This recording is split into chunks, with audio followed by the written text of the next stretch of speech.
Good afternoon, dear friends, dear speakers, dear guests, and those who watch us online. Ukrainian Crisis Media Center continues its working day, and our current topic is Ukraine and Moldova, decommunization, decolonization, and access to the archives of repressive bodies. I give the floor to Svitlana Starovoit. Good afternoon, welcome to this event. We're happy to see you here, offline, and those who watch us online. Today we have this meeting between the personnel of the Archive of National Memory of Ukraine and Director of the National Archive Agency of Moldova Republic. We will discuss the 3D European way of Ukraine and Moldova. You may use earphones if you need translation. If you have any questions, you may ask them in course of our discussion. Now let me introduce our guests. Today, the National Archive Agency of Moldova Republic is represented by Mr. Igor Cașu. Also, Moldova is represented by the Ambassador Extraordinary and Plenipotentiary of Moldova Republic to Ukraine, Mr. Valeriu Chiveri, and Mr. Ihor Kulyk represents the National Memory Archive of Ukraine. I'm happy to welcome the staff of the Moldova National Archive Agency and the Moldova Embassy to Ukraine here in this room. Our event would comprise two parts. The first will be devoted to signing the memorandum of cooperation between our countries, keeping in mind the martial law in Ukraine and logistics difficulties. We are grateful to the representatives of Moldova Republic to demonstrate their support and solidarity with the Ukrainian colleagues, and they arrived to Ukraine to do this, for the signing of this memorandum of understanding. Before the signing, would you please comment on what motivated you and what was the purpose of this memorandum? Mr. Igor Cașu.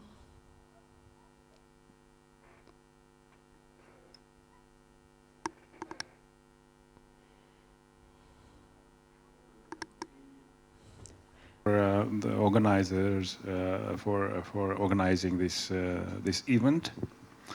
I remember I was here about 4 or 5 years ago, and we discussed the same question. Actually, it was about the access to the KGB archives and how Ukraine was the model, and it was true. It was not something exaggerated. You have been in the last 7-8 years, I think. And it has been recognized worldwide in United States and European Union and everywhere that you have been the model archive, former KGB archive, open to everybody.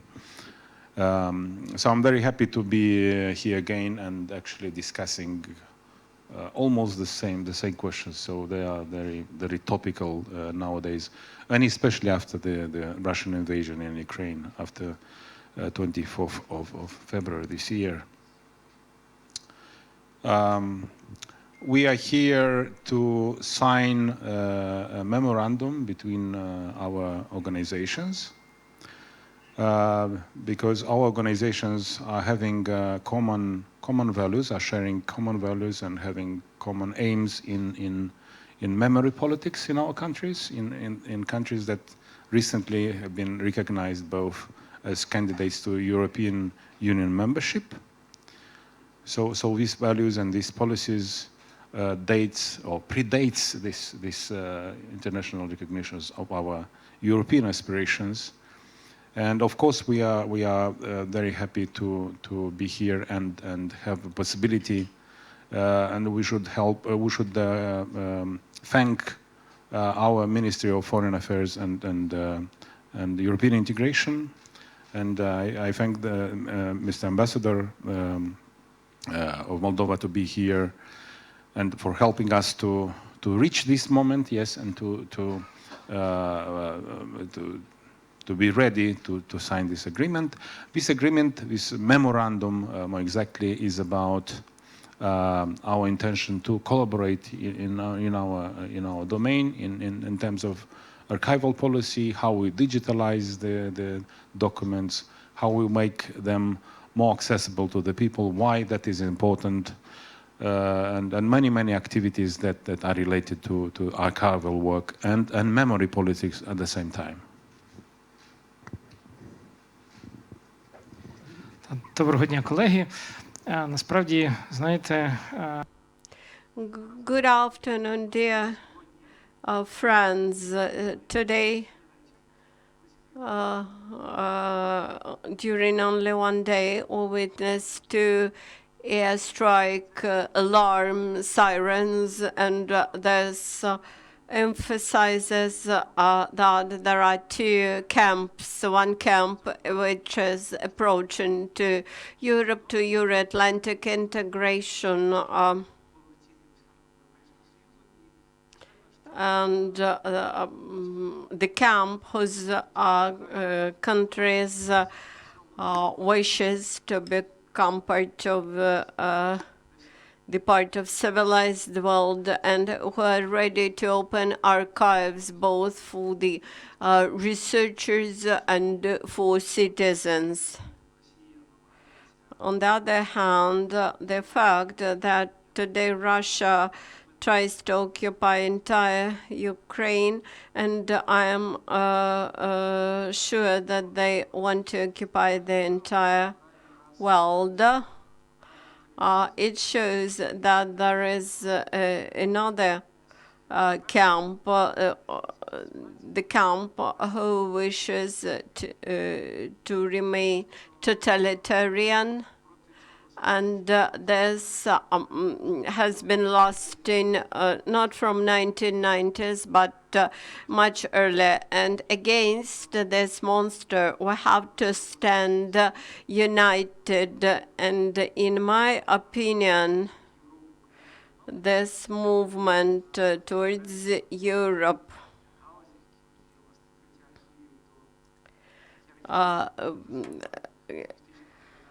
allows us to make step forward towards opening of archives. And this is a very topical task both for Ukraine and Moldova, because Moldova remembers quite well the events from 1940s. It remembers quite well the policy of deportation and keeping and discussing our memorandum. I would like to emphasize that actually this is about the exchange of experiences, how to open archives, how to exchange with important documents,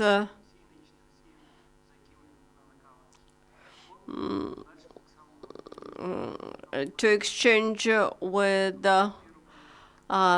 experience of people, to share experiences of making catalogs, of digitalization, of purely archive work. That's why today I am very grateful to my colleagues that despite the sirens, despite the martial law, despite the air raids against Ukraine, our colleagues had shown this courage and come here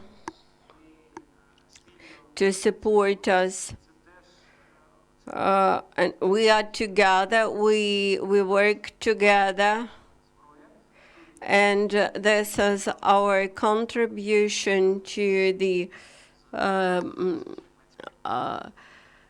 contribution to the fight in the war, which we have been raging since February 24th. Thank you, Igor. For us, it's a big honor to have at this event Ambassador Extraordinary and Plenipotentiary of Moldova to Ukraine, Mr. Valeriu Chiveri. What is your opinion about joint cooperation between our two countries?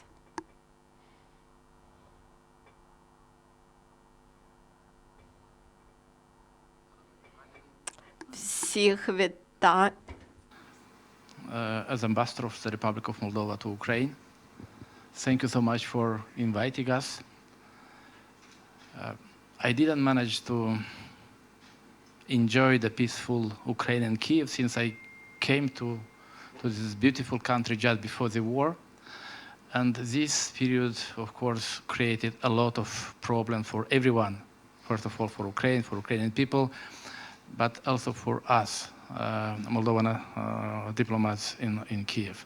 Nevertheless, today we are here to show our solidarity, to show our support to Ukraine. And I'm so glad that my colleague from Chișinău managed to be here and feel this atmosphere of tension still. I do not know too much so far about archive business. Maybe I will know a little bit more after this event. But what I wanted to mention that Moldova supported from the very first day of the war territorial integrity and sovereignty of Ukraine. You may be aware that we have received a lot of Ukrainian people that left the country immediately after the 24th of February. We are still hosting around 80,000 people from Ukraine. So we'll continue to support them and to provide any necessary support that is needed in this situation. We are providing humanitarian support to Ukraine, aid to Ukraine, and Moldova became a very important transit corridor for Ukraine, since the Black Sea ports are still blocked. Hopefully, the negotiations in Istanbul will bring some positive results, and this will not be needed in the future, but it's good to have this logistic cooperation or transit cooperation anyway. So what I wanted to mention also, the visit of our president to Kiev just a few weeks ago. President Sandu visited Kiev, starting with the visits to Borodyanka, to Bucha and Irpin, and she expressed her feelings of sorrow, what happened in that cities of Ukraine, understanding that it is not only there. A big part of Ukraine is under bombs. A big part of Ukraine is in the war, and a lot of people are killed. And even today, being here in Kiev, we heard about events in Vinica. So another crime that has to be condemned by everyone, and we hope very much that Ukraine will be able to resist. And not only to resist, but to win this war, because it's an unjustified war, and Ukraine doesn't deserve such an attitude from a neighboring and brotherly country that is called by someone in that country. So with this, I wanted to thank you once again. I'm very glad that even during these very challenging times, two institutions were able to find time to develop a memorandum that will be signed in a few minutes, I hope. And that will create a good basis for future cooperation. I know that this cooperation was very well developed in the past, but with the signing of this memorandum, I'm pretty sure that this will be even more developed in the future to the benefit of both countries. And what I wanted also to say that this is actually the second document, a memorandum signed by two institutions from our countries during the war. The one was signed a few weeks ago, was related to railways. We're talking about interconnection and transit, which is a more practical probably from the point of view of economic cooperation between our two countries. But the today memorandum, I would say, is more symbolic. It's more symbolic because this will give us opportunity to look to the future through our past common history. And I wanted to take this opportunity to congratulate everyone. It was mentioned already, Moldova and Ukraine became candidate states to the European Union.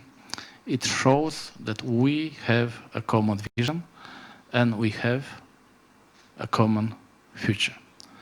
So with this, I would like to thank you once again and to wish all of us, all of you, dear colleagues, great success in your activity. Slava Ukraini! Дякуємо, пане Валерію. Ну що ж, тепер суто технічно. And now more technical moment, we have to sign the announced memorandum.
The agreements are also supported and executed with a handshaking.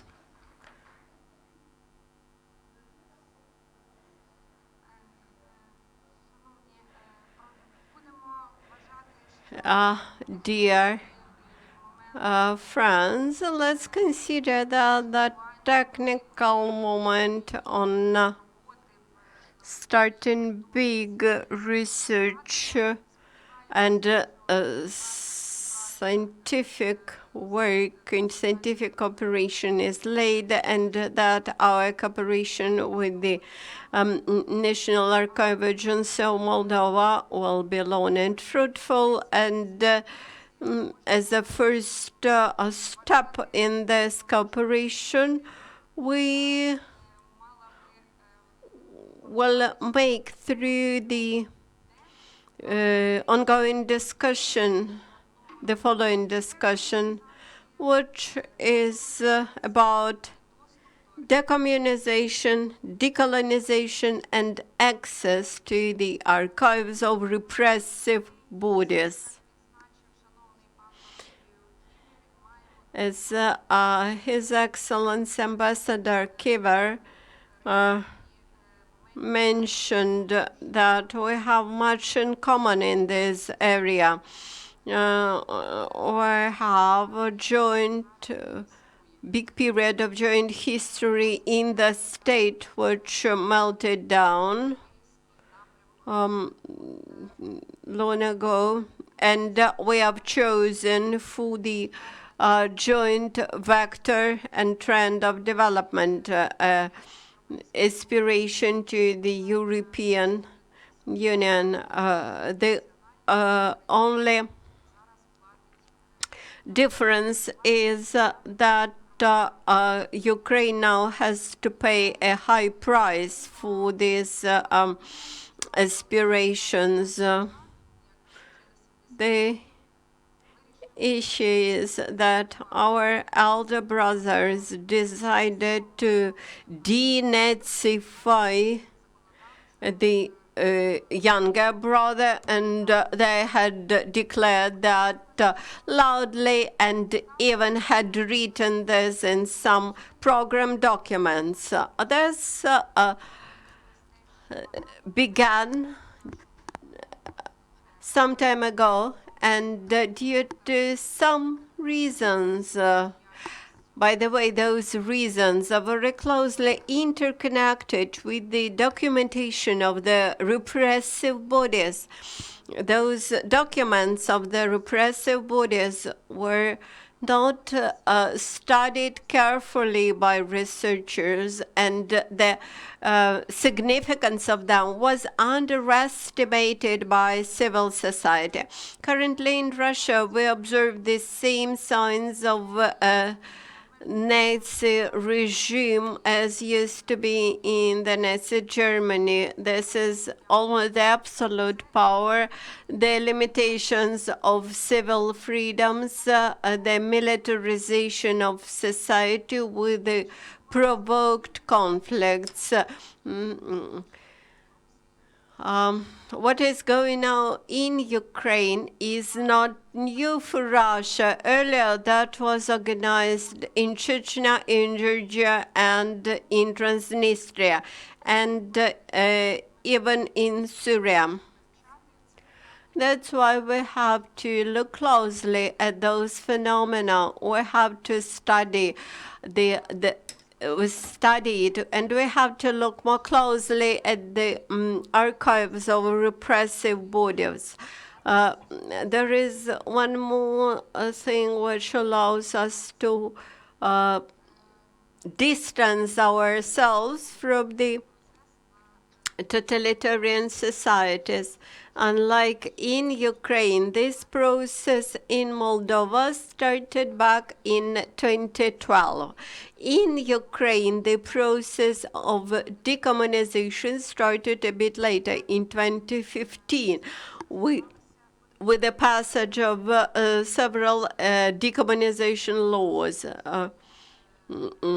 Nevertheless, the pace of the movement and the intensity of it is quite different. For example, in Moldova, the Communist Party is still active and even represented in the parliament, while in Ukraine, the Communist Party is prohibited. In this connection, I would like to ask you what the situation with decommunization is now in Moldova, and because in Ukraine this had received new impetus with the beginning of the war. We have different kind of realities in certain aspects in our countries. And one of them you have highlighted here, Svitlana. You prohibited the Communist Party. let me tell the story, what happened in Moldova. We dealt with this issue as well. We dealt with that earlier than Ukraine, but unfortunately it was not for long, let's say.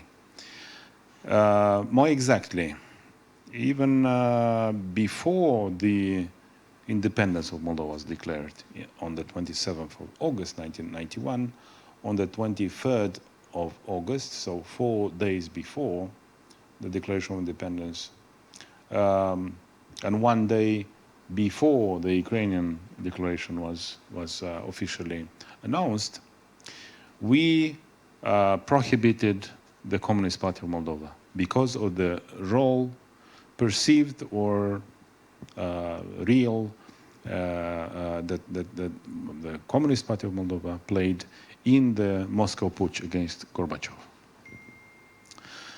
That decision was adopted by the parliament, by the more exactly by the presidium of the parliament, but it had the status of a law. Yes.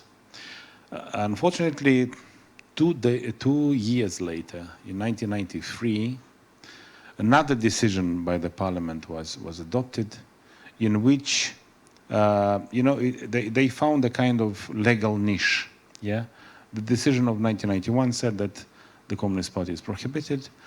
They said, okay, Communist Party, but we want another party to be, let's say, legalized, which is called the Party of Communists. So not Communist Party. So you see, so the problem with the law of 1991 was that it did not prohibit the parties that will bear the name communist and its derivatives, any words that would use the word communist. Yes, so that was a problem. So in this way, they found the niche, the legal niche, to create in 1994 the Party of Communists that would be, let's say, will take the majority of the votes in 2001. Now, in 2010, you mentioned that we had a presidential commission for the study of communist totalitarian regime in Moldova. And let me tell you some details. We know about that in general in the West. It's known, but it was a commission created by the president, who was a temporary president, ad interim president. That means that he did not have a majority in the parliament. He had only 10 or 12%. There was a coalition of parties, but they were not agreeing in general in relation to the communist past, and they were not able finally to adopt a law that would make, let's say, the access to the KGB archive a permanent practice. Yes. At that moment, we raised again the question about prohibiting any party that would bear the name of communist or any derivatives. Yes, in order to prohibit the Party of Communists or other parties that could kind of using the same word. At that moment, that was too late, let's say, because the European legislation already did not let's say, endorse our vision of dealing with the past. Yes, because there were already several decisions of the European Human Rights Court about prohibiting parties that would use the communist in their name or the communist ideology in their platform. So in this way, we are not able to convince even our allies, let's say, in the parliament, in the government, to endorse our let's say, our agenda that we wanted to push forward. So this is the history of this. It's not, and I would like the Ukrainian historians and public opinion to understand that it's not. It seems like we don't have determination to do that and that and that and that. But in this case, at least in this case, and in many others, it's not about the lack of decision, the lack of determination, in order to push for more radical changes. But it's about these issues that I told you, and including, I would say, let me say, about the present day, including some critiques, not referred directly, but you know very well about them. They're unfair in the sense that we are trying to do our best. Yes, and the President Maia Sandu said many times, and many other representatives of other institutions said that we are with Ukraine, we support you, and probably we could do more if we would not have the problem of Transnistria. With Transnistria, this is the Achilles heel. Yes, this is the most difficult issue. That is a common problem for you and us, and we understand that. We understood that better after February 24 this year. If we could do that before, long before, both countries would benefit from this. But unfortunately, and I don't want to blame one party or another, I think both Moldova and Ukraine are responsible for not solving the issue in due time. But now we are determined to solve this problem, and hopefully, and of course, the future will show in which way we could adjust our policies in many respects, including in archival domain, in the memory politics, in the way that our societies would distance themselves from the Soviet past, from the Soviet totalitarian past, because only in this way we could convince Europeans that we really want to be part of the European family.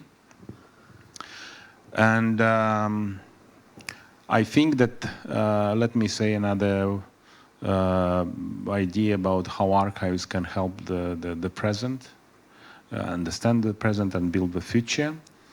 I think the archives have a role in fighting against fake news, because the war is not only it's not fought only with rockets and tanks and soldiers and so on and so on. It's fought on the informational level, and one of the myths that is used in the Russian propaganda is that the Soviet Union was kind of a paradise on earth.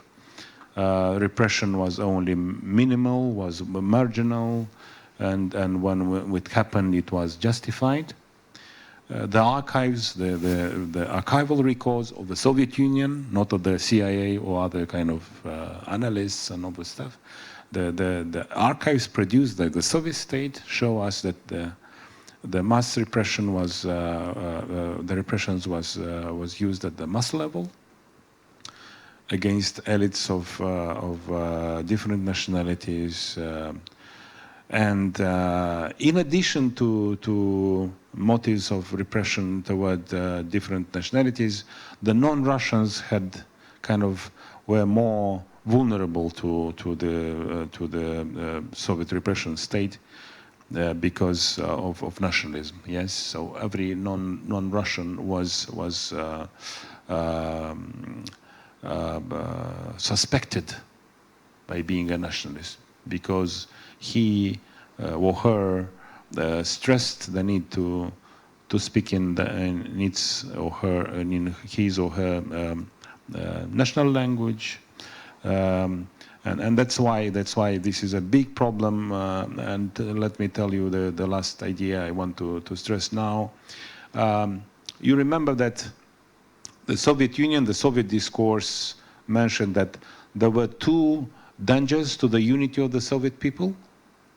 and to the integrity of the Soviet Union, which was the first was local nationalism, meaning Ukrainian, Moldavian, Georgian, and other types of nationalism, and the other one was the Great Russian chauvinism, was the great danger. Yes, but if you look at details, yes, in the documents produced by the Soviet regime, you will see that only very rarely and very mildly the manifestation of Great Russian chauvinism were punished, very mildly.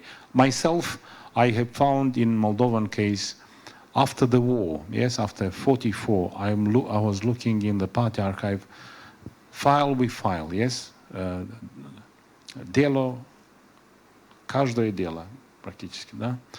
Every file I was looking to find these instances of punishing the Great Russian chauvinism up until 74, yes, and I found only one case in 68.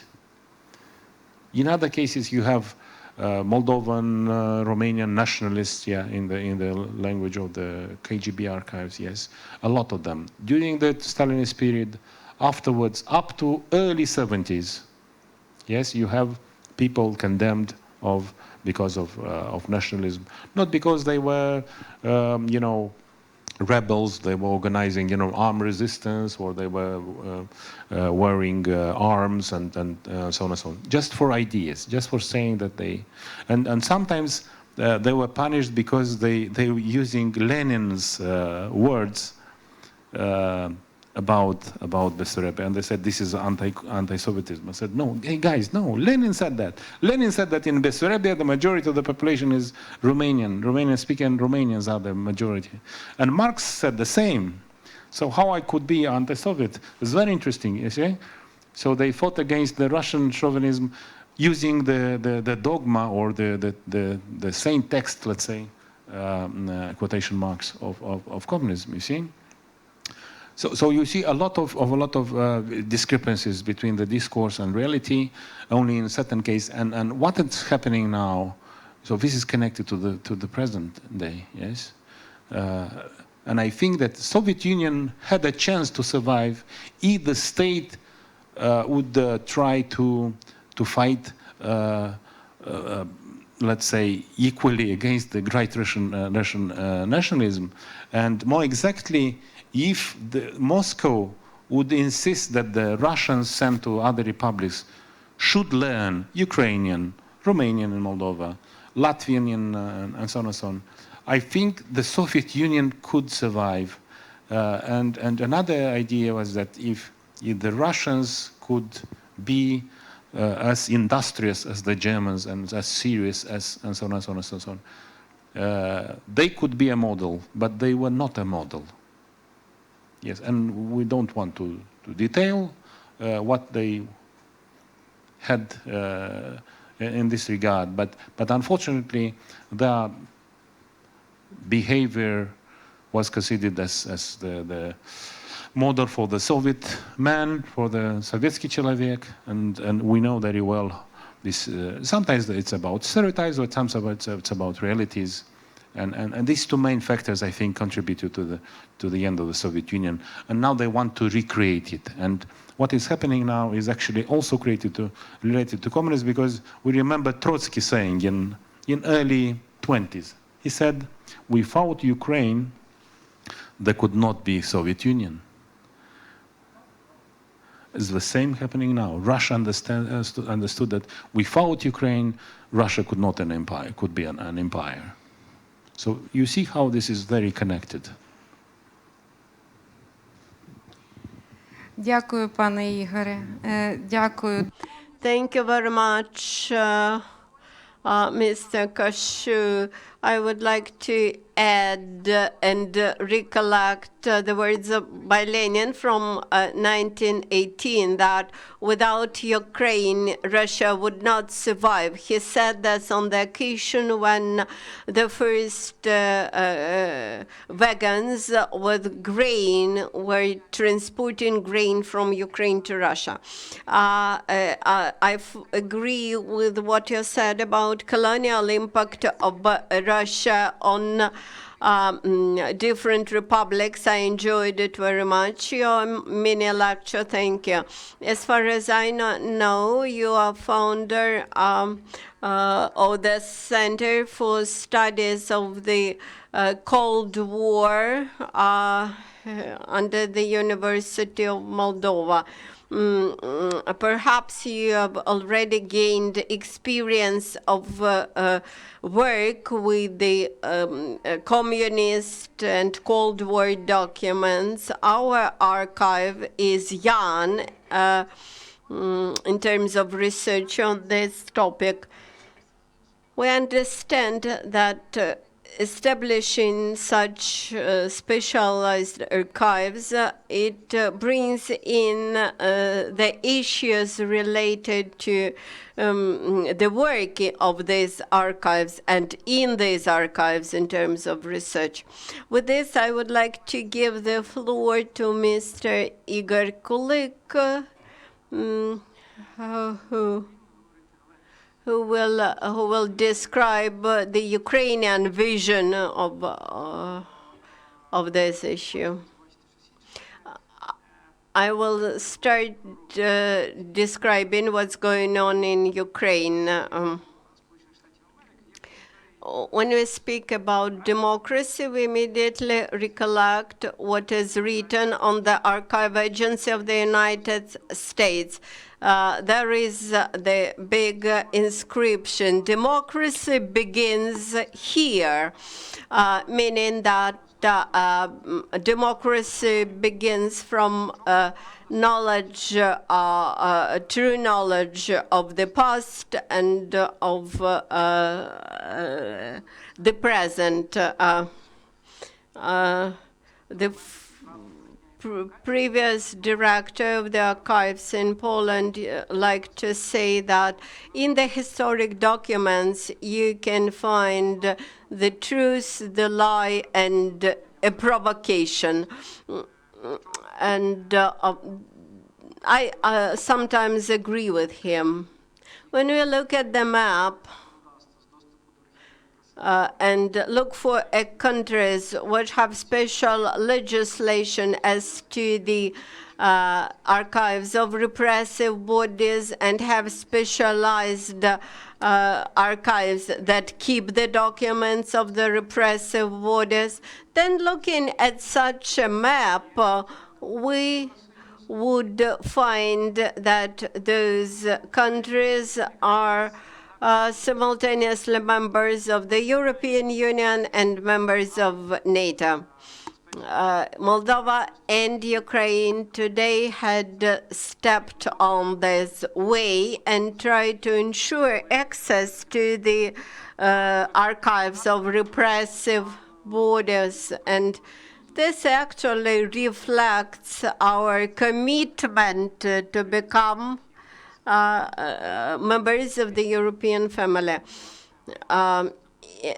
What do we have in Ukraine as of today? Since 2015, the decommunization process in Ukraine started at the legislative level, the level of legislation. And one of those laws provided for the access to the archives of repressive borders. And the provisions said that irrespectively of the location of the documents and irrespectively of the types of documents, the free access to those documents should be allowed and opened to all those who would like to have such an access.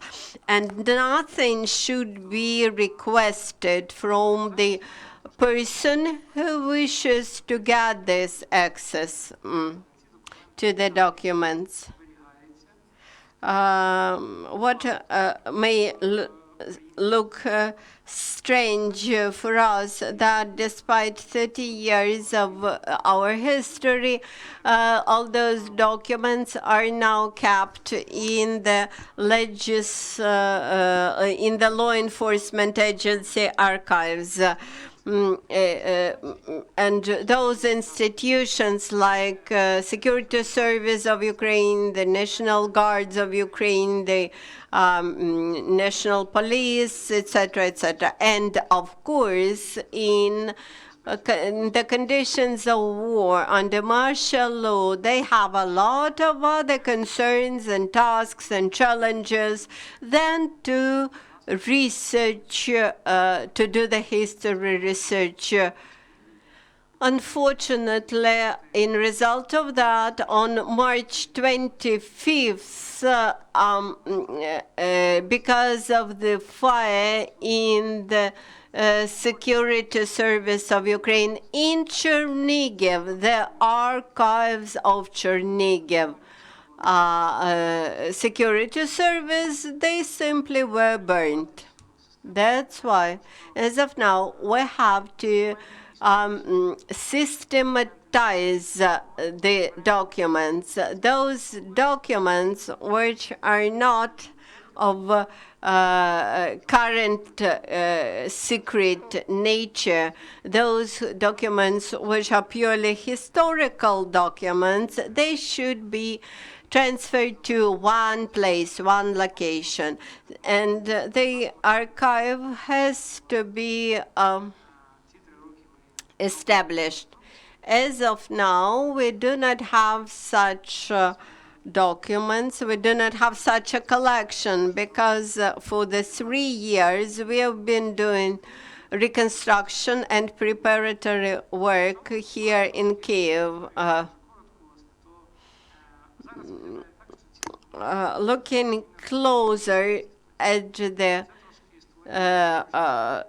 topic, we understand that the documents now are scattered between the archives of 3, 4, 5 different institutions like National Guard, Security Service, etc. And people, they are scared with the number of correspondence that they have to send to the institutions. That is, the access to those documents is either difficult or very difficult. While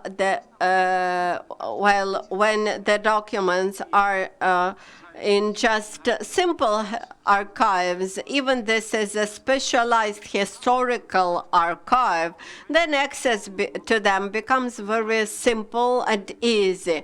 So our objective as of now is to collect the documents from those different locations where they are kept now, to put them into other location and start to systematize them and to digitalize them and offer for research and for access.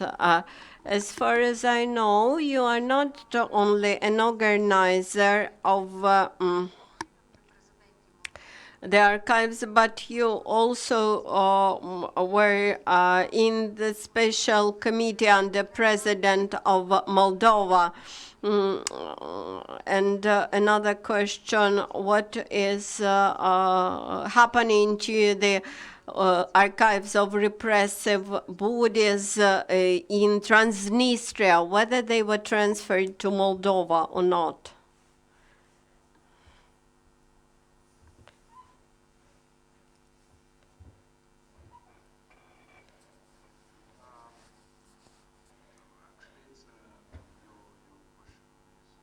invitation to talk more about the activity of the Presidential Commission for the Study of Communist Totalitarian Regime in the Republic of Moldova of 2010.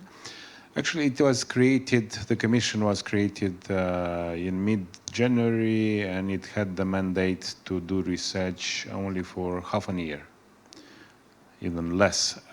In the end of June, on the 31st of June, the commission was supposed to present a report to the president of several hundred pages, and then the president, based on that, should condemn the communist totalitarian regime. So the model was Romania, yeah, the so-called Tismaneanu Commission, which was I was a part of that too. Actually, I contributed to the chapter on repression in Soviet Moldavia.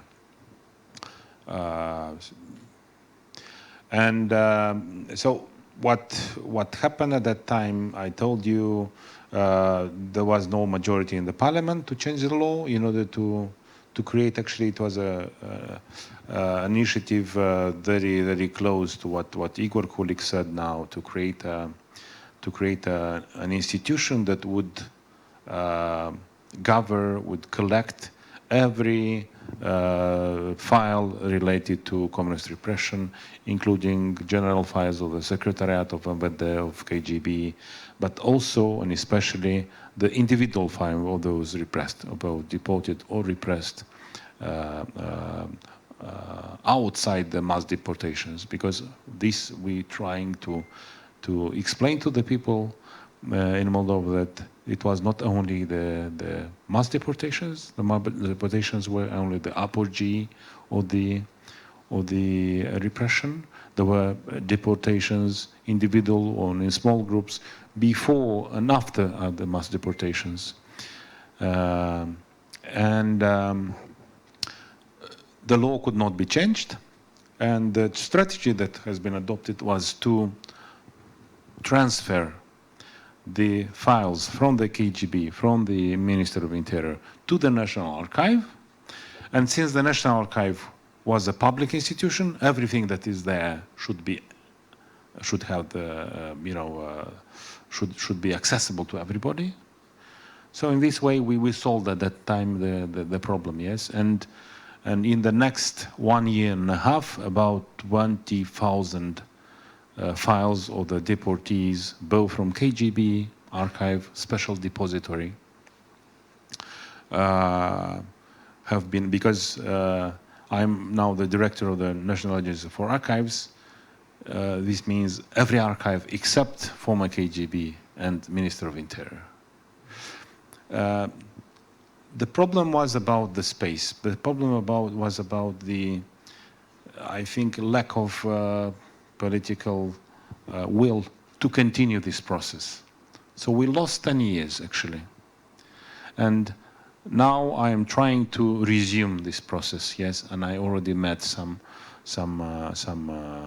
of these institutions I mentioned in order to resume this process. But meanwhile, I can tell you we have the objective obstacles, and this is about the space.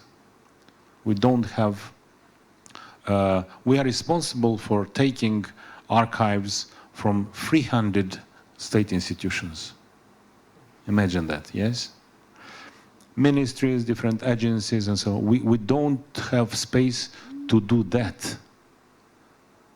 For the KGB archives, we need not a big building, because we need space for another about 60,000 dossiers. So imagine, in your case, it's a bigger problem. We are more like a small region of Ukraine, so we could solve it in 1 or 2 years. Yes, we need a new building. We have a sketch actually of the new building to extend it actually from 2008, and the cost was about 2 million euros. So it's not a lot of money. Yes, it's nothing actually. It's about wanting to do something. Yes, so we are hopeful that the problem with the space would be solved in 1.5 years, 2 years at most, and in this sense we would have possibility to transfer every and each individual file of the repressed, including from Transnistria. Actually, you asked me. We have the files of the repressed people starting from 1920.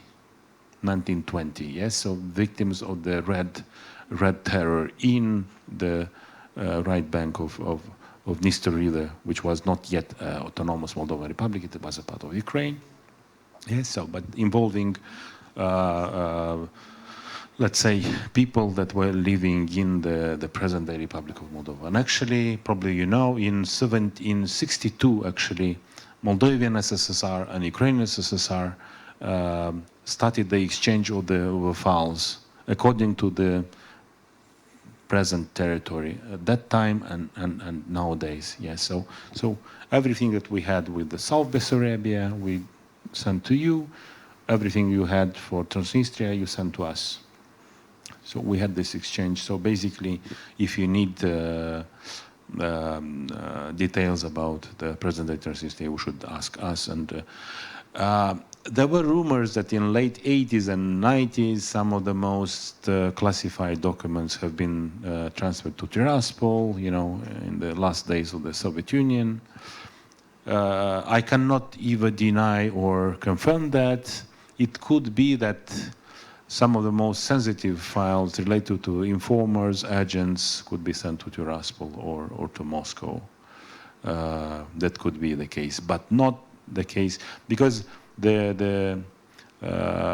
let's say the heirs of the KGB in Moldova in the 90s up until 2010 used this information in order to say that all the files, including the repressed individual files, were repressed.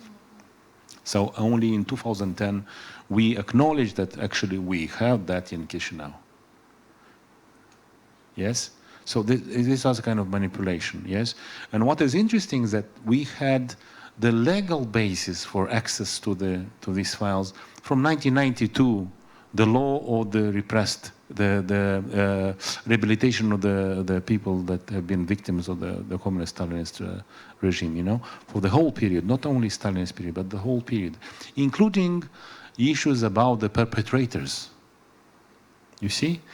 But it was a lack of political will for the next 20 years to deal with that.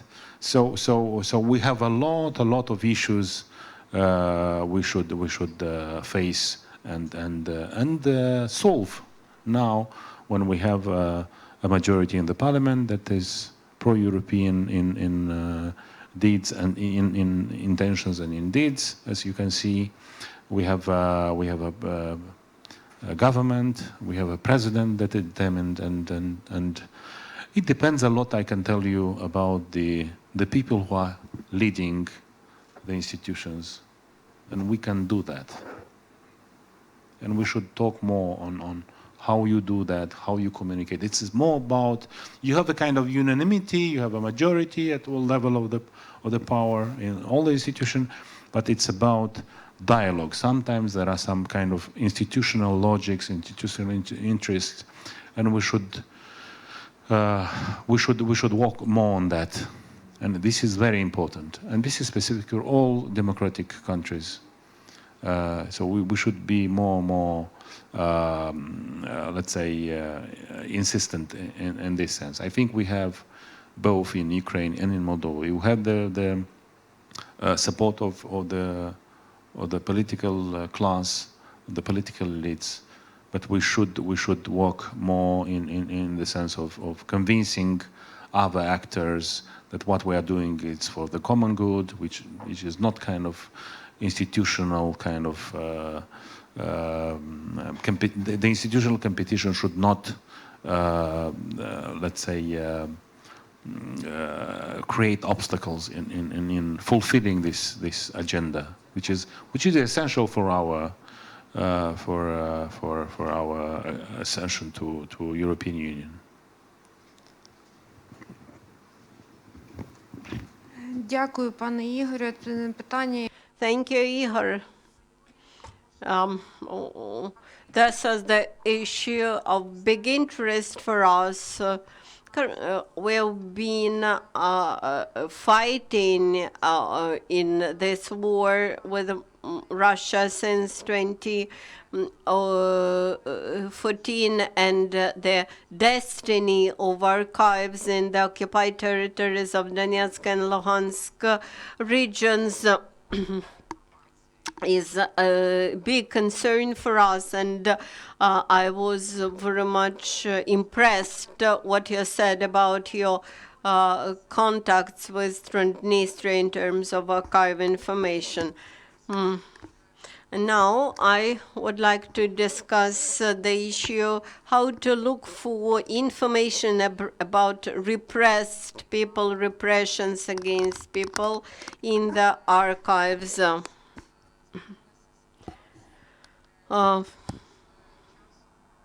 Whether it is difficult, whether the information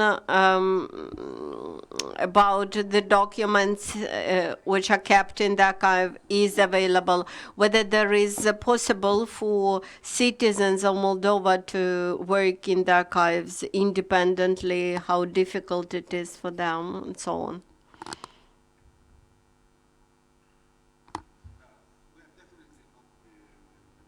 For accessing the files of the KGB, but let me boast a little bit. We are the first country in the post-Soviet, and I asked colleagues from at least 10 republics have been represented in this conference. It was about 1 month ago at the University of Glasgow. I said, guys, do you have that and that? I said, no. So the most they had, it's above the Communist Party, I think, the access to the Communist Party archives. We already posted online, and here it's Alexander Argent who is responsible for that in the former party archive for photocopy. He's kind of boss, but he's doing this digitalization because we lack people, let's say, able to do that. Yes, so we already posted almost every inventory related to the Communist Party. About 80%, I think, already we posted online. And especially, and this is our new kind of, we are pioneers in this respect.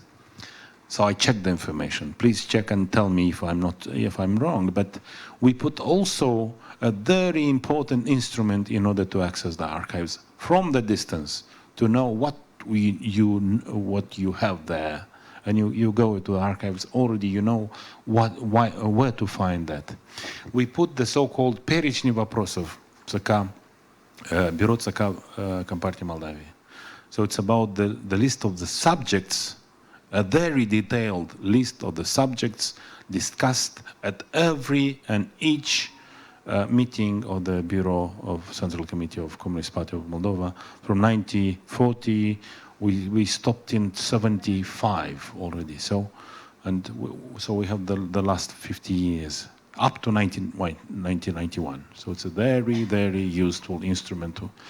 We put also the inventory of and also not only the bureau, but the subject discussed, but over every subject discussed at every plenum and congress. So from the distance you can find. You are interested in environmental history, not only repression. You are interested in agriculture. You are interested in Cold War issues, yes. You can find that from the distance. And if you are in America, you should not come to Moldova for 2 pages. You can order on email, and we can send you for nothing. Actually, it's a very symbolical, and you can pay online. So in the sense of the Communist Party archives, and my main argument was not to boast, but to say that what we have already in our administration, in our custody, we are opening. that is related to KGB, we could not that because it's not under our authority. But with these about 22,000 files we had from the MVD and KGB, we are giving total access to everybody that wanted to research it, and even to photocopy, and so on and so on and so on. And we already also trying to help people to understand better the impact of the repression by putting online. We put it 1 month ago, less than 1 month ago, the list per wagon, per carriage, да, повагонные списки of the deportation of July 49. 99% are there. So there is a difference only of 600 people that have been deported afterwards, or they decided to go to Siberia to support their family members. So actually you had that. So you have the railway station, and you have that one. The guy was there, and my proposition was during the meeting that was commemorating the repression, the 1949 deportations at which the Prime Minister participated, the Speaker, which was my former faculty colleague, by the way, and the Ministry of Justice and Minister of Culture. I proposed, and the Minister of Culture was impressed about that, and we should meet in August to discuss that. I proposed that every village, every community should have a museum of communism in the form of the carriage, and to have the list of those who have been deported with the picture, to recreate this reality. And that would have a great impact on every community, because still nowadays, and probably in Ukraine as well, and everywhere in the former Soviet Union, it's like, yeah, there were repressions, but not in my village, not in my family, so on and so on. We should educate this idea of repression by identifying concrete people in every community, and this would mean that everybody could be repressed. As in Kyiv or in Ukraine now, everybody could be the victim of the rocket, of a Russian rocket. So here, yes, there are some kind of similarities, even though the Soviet repression, it's a repression against the internal enemy, their own citizens, and this is a specificity of the Soviet crimes in comparison to the German Nazi crimes that has been perpetrated against non-Germans, basically. Yes, but the similarity with the present-day war, Russian war against Ukraine, is that everybody, the victim are not chosen by responsible or guilty for that, just kind of arbitrary, kind of indiscriminatory. Дякую, пане Ігоре. Рада за ваш досвід. Thank you, Mr. Cașu. I like your description about museums in the wagons, and I would like to add to your last statement. Comrade Stalin loved to say that Ukrainian issue is the national issue. And those people who died because of the Great Famine in 1933 in their mortar cards about the reason of death had only one indication: the Ukrainian. Now about our work in this area. Now we have the Central Archive of the civil organizations, which temporarily keeps the archives of the Communist Party. And now about the advisory center, which will provide assistance to those people who would like to work with those archives.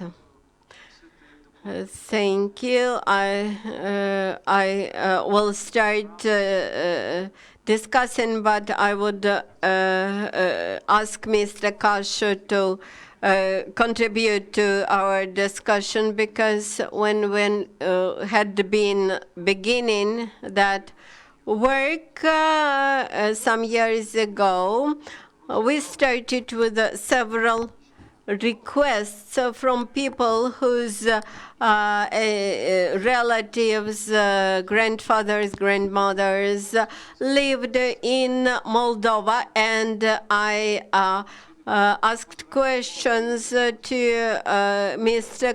Cașu, and Mr. Igor Cașu helped me much about the methodology, how to look for those people. That's why I'm asking him to contribute after me.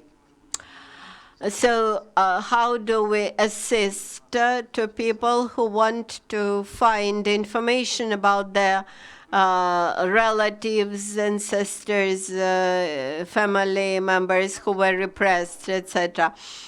So you may apply to the advisory center, or alternatively you may wish to watch our videos on our national memory website.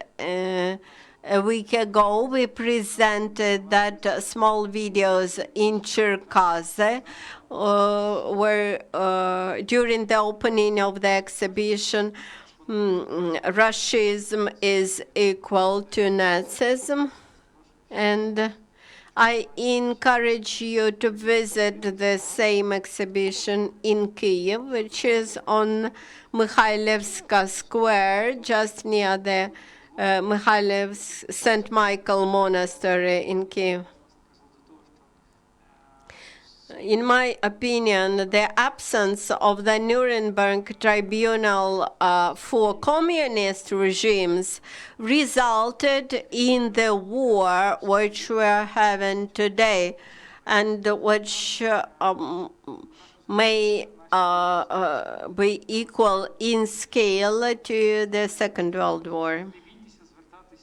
So my message is, please do not be scared to apply to the archives to find information about your relatives who were repressed, and we are ready to help you. And now my question to Mr. Igor Cașu, how to look for repressed people in the archives in Moldova.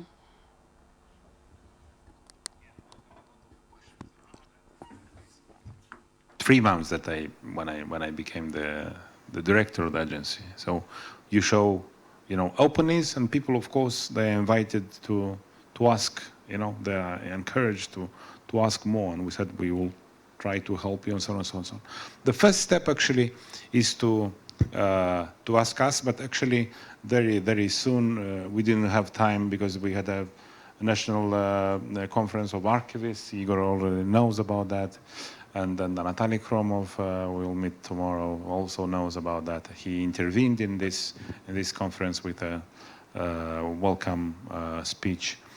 But actually, we are not planning, but we will do that in the next days. We will put the whole list. Alexandru Cerbu, you are agreeing with me. You are endorsing that. We had this list already in PDF, the list of the files we received from KGB and MVD. We will put online. Actually, everybody could start with that list. If you find the name you are looking for in that list, this means the problem is solved. Yes, we have it, and we'll give you all the information you need. If not, the next step is to ask the KGB archive, the former KGB archive, the present-day archive of the or special depository of the special service of, how that is called, Serviciul de Informație și Securitate, the Service of Information and Security.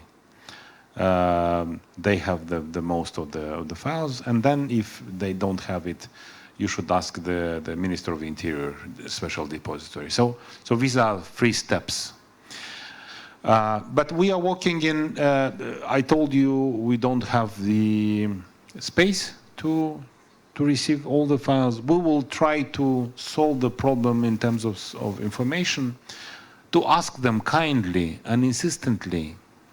And we want to go to the president, including, they will not be very cooperative in this sense, to give us the lists of the files they have. You know, that we could really kind of serve as a hub of this.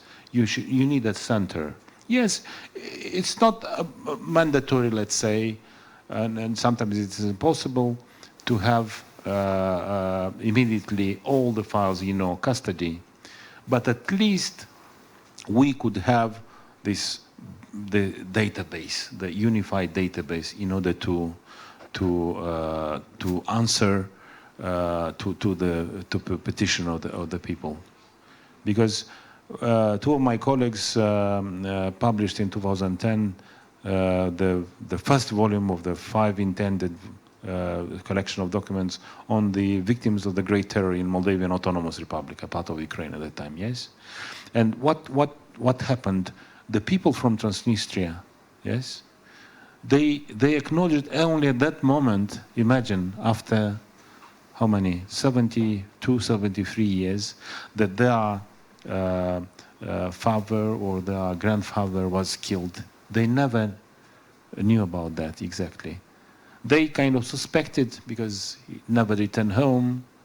So you see, so we will try to solve that problem with the victims of the Great Terror, to put all the protocols of the Troiki and the victims there, with Rastreliat or 10 years or 80 years and so on website. Actually, and this is our strategy.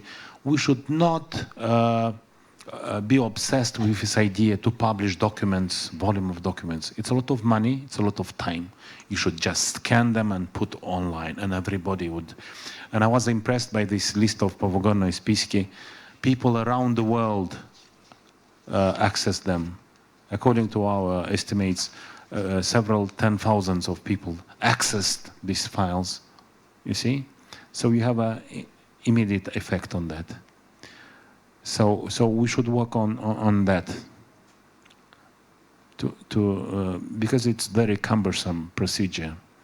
They should ask that institution, 1 month, and so on and so on. It's a lot of work, and I think we could convince these institutions that it's for their own good also. We take their responsibility to our own responsibility. So I think this is the idea, and we should discuss more about that. So the memorandum is a kind of general things, but we could discuss or even sign some more specific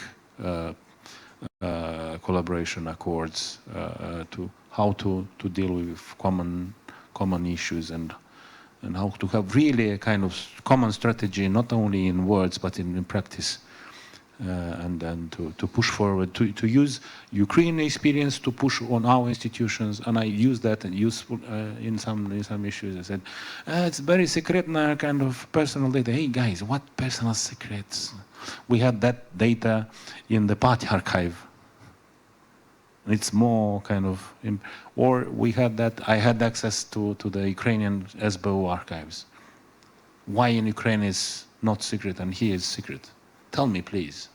So we should, and in some cases, probably not many, you could use our experience in declassifying. Особая папка, we declassified everything that is connected to the Communist Party of Moldova, including особая папка, including files related to nomenclatura and so on and so on. So we should. I'm very, very hopeful in this sense that it will really work for our common interests, and not only institutions but to society. We're talking about society. We're not talking about something. And as the ambassador Valeriu Chiveri said, yes, this is a kind of symbolical, less symbolical than the railway kind of agreement. I said no. This is more symbolic than the railways. More symbolical, yes, but also connected to the interest of both societies. It's about information. We are living in an information society, and access to information or the lack of information creates this manipulation and so on and so on. The present war in Ukraine by Russia is fought not only on the battlefield, it's fought in the people's mind, and we have a lot of people in Moldova, including ethnic Ukrainians, and not only in the urban area, but in the villages. Imagine, they are believing in the Russian propaganda, not in the Ukrainian, even now. So it's a lot of work on that, to open access to the people, to so it's not kind of information, something very philosophical. It's really that determines the way they are thinking about, in this sense, the war in Ukraine, the Russian war aggression in Ukraine. And the archives can help people too. We should not be idealistic that because the information would be accessible, the people would start to think otherwise the next day or in the fortnight. No, that will take time. And some of them will change their mind, including they will see some repressions or files or the repressed in their own family. We should be very realistic about that. But we should hope that the majority still would think about that, and that would be our victory. If they will, that would create a doubt in the kind of, because communism is not only about information. It's a kind of religion. So we should think more on that. It's not. It's actually my experience, the result of my experience in the Commission of 2010. I was expecting that let's say the public opinion's attitude toward communism was based on the lack of information, and then I said it's not the lack of information. Not only that. That could all solve only partially the problem. It's about understanding communism as a religion. So it's about convictions, deep-rooted convictions, and that means that. Not that our work is hopeless, but our work should be on the long term. On the long term, public discussions, exhibitions, and so on and so on and so on. A lot of actions in order to, at least not to interrupt, let's say, this transmission of the ideals or this religion, communism, this conviction of, yes. This positive attitude toward communism from the older generation to the younger ones. There we should work on. You cannot change the older generation, but we should work on this transmission to the younger generations, or this idealistic, nostalgic view on the Soviet Union. Дякую, пане Ігоре. Надзвичайно цікава вийшла дискусія. Thank you, Ihor. The discussion has become very interesting. There are a lot of interesting issues. We understand that there are challenges on both sides, but I would like to wrap up.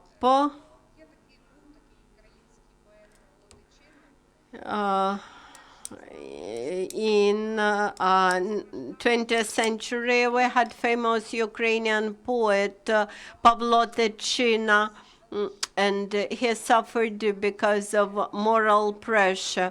He wrote a poem, "The party is leading us," and